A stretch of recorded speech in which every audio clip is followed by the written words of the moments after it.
Experience your dream retirement life for a day. AIADMK பொதுச் செயலாளர் எடப்பாடி பழனிசாமி மீது செல்போன் எரியப்பட்டதாக கூறப்பட்ட நிலையில் தொண்டரின் கை தவறி செல்போன் விழுந்ததாக அதிமுக ஐடி பிரிவு விளக்கம் அளித்துள்ளது. 2026 சட்டமன்ற தேர்தலை எதிர்கொள்ளும் வகையில் சென்னை ராயப்பேட்டையில் உள்ள அதிமுக தலைமை அலுவலகத்தில் அதிமுக பொதுச் செயலாளர் எடப்பாடி பழனிசாமி ஐடி பிரிவு நிர்வாகிகளுடன் ஆலோசனை நடத்தினார்.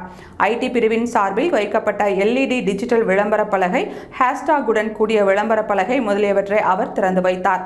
அப்போது திடீரென எங்கிருந்தோ பறந்து வந்த ஒரு செல்போன் அவர் கன்னத்தில் வேகமாக பட்டது. இதனால் எடப்பாடி பழனிசாமி சற்று அதிர்ச்சி அடைந்தாலும் செல்போனை தட்டிவிட்டு சிரித்த முகமாக காணப்பட்டார். ஆனாலும் அவருக்கு அருகில் இருந்த நத்தம் விஸ்வநாதன், திண்டுக்கல் ஸ்ரீனிவாசன் ஆகியோர் அதிர்ச்சி அடைந்தனர். இதற்கு தேனி மக்களவை தொகுதியின் முன்னாள் எம்பியும் முன்னாள் முதல்வர் ஓ பன்னீர்செல்வத்தின் மகனுமான OP ரவீந்திரநாத் கண்டனம் தெரிவித்திருந்தார்.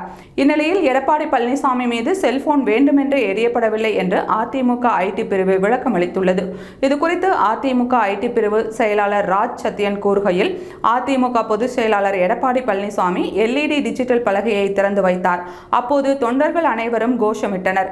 இதை தனது செல்போன் மூலம் ஒரு தொண்டர் புகைப்படம் எடுக்க முயன்றார். அப்போது அவரது செல்போன் கை தவறி எடப்பாடி பழனிசாமியின் மீது விழுந்தது. இந்த விவகாரத்தை பெரிதுபடுத்த வேண்டாம் என ராஜ் சத்யன் விளக்கம் அளித்துள்ளார்.